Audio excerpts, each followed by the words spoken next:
Hi எல்லாருக்கும் வணக்கம். குழந்தைங்களுக்கு பிடிச்ச பிஸ்கெட் வீட்லேயே ஈஸியாக சத்து மாவு வச்சு எப்படி செய்கிறதுன்னு பார்க்கலாமா? ரொம்ப ஹெல்த்தியான பிஸ்கெட் ரெசிபி.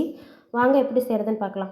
இதுக்கு ஒரு பவுலில் 1/4 கப் அளவுக்கு பட்டர் எடுத்துக்கலாம். பட்டர் வந்து அன்சால்டட் பட்டர் எடுத்துக்கோங்க. நல்லா சாஃப்டாக இருக்க மாதிரி பார்த்துக்கோங்க. இல்லைன்னா லைட்டாக மெல்ட் பண்ணி இந்த மாதிரி எடுத்துகிட்டு நல்லா விஸ்க் வச்சு பீட் பண்ணுங்கள்.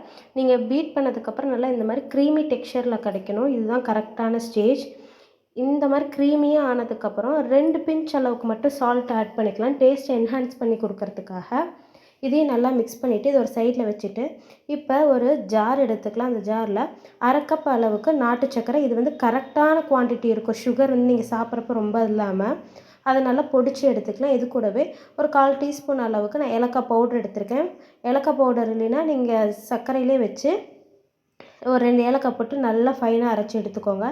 இப்போ இதை நல்லா மிக்ஸ் பண்ணிவிட்டு இந்த அளவுக்கு க்ரீமி ஆனதுக்கப்புறம் ஒரு ஸ்பேட்சில் வச்சு எல்லாத்தையும் ஒட்டுக்க வர மாதிரி பண்ணிக்கோங்க. இந்த மாதிரி இப்போது இதில் வந்து நான் 1 கப் அளவுக்கு சத்து மாவு வீட்டிலே ரெடி பண்ணது, பாரம்பரிய அரிசி, சிறுதானியம், அப்புறம் நட்ஸ் பவுடர்லாம் ஆட் பண்ணியிருக்கிறது. இது ஆட் பண்ணி நல்லா மிக்ஸ் பண்ணிடலாம்.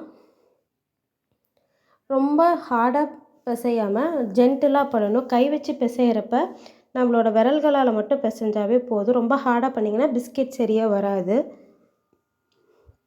ஸோ நல்லா விரல்களை மட்டும் வச்சு ரொம்ப சாஃப்டாக பிசைஞ்சு எடுத்துக்கலாம்.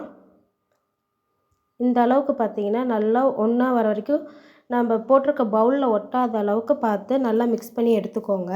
அண்ட் உங்களுக்கு கிராம்ஸில் மெஷர்மெண்ட் வேணுன்னா மறக்காமல் கமெண்ட் பண்ணுங்கள், நான் உங்களுக்கு சென்ட் பண்ணுறேன். இப்போ ஒரு போர்டுக்கு மாற்றிட்டு இதை வந்து நல்லா திரட்டி எடுத்துக்கலாம். நல்லா எந்த அளவுக்கு எக்ஸ்பேண்ட் பண்ண முடியுமோ ரொம்ப மெதுவாக பண்ணணும், ரொம்ப அழுத்தம் கொடுக்காம.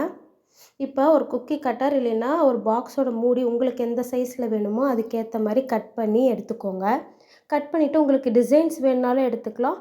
ஆர்எல்ஸ் இந்த மாதிரி ஃபோக் வச்சு நார்மலாக ஒரு ஹோல்ஸ் போட்டிங்கன்னா கூட போதும்.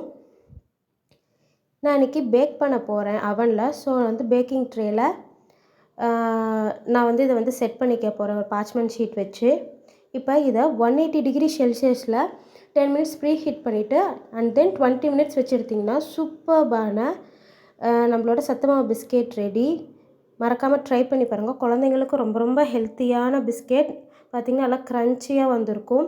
இதை நீங்கள் ஒரு ஏர்டைட் பாக்ஸில் வச்சு அப் டு 10 டேஸ் வரைக்கும் நீங்கள் ஸ்டோர் பண்ணி உங்கள் கிட்ஸ்க்கு கொடுக்கலாம். அண்ட் மறக்காமல் சேனலை சப்ஸ்கிரைப் பண்ணிடுங்க. தேங்க்யூ.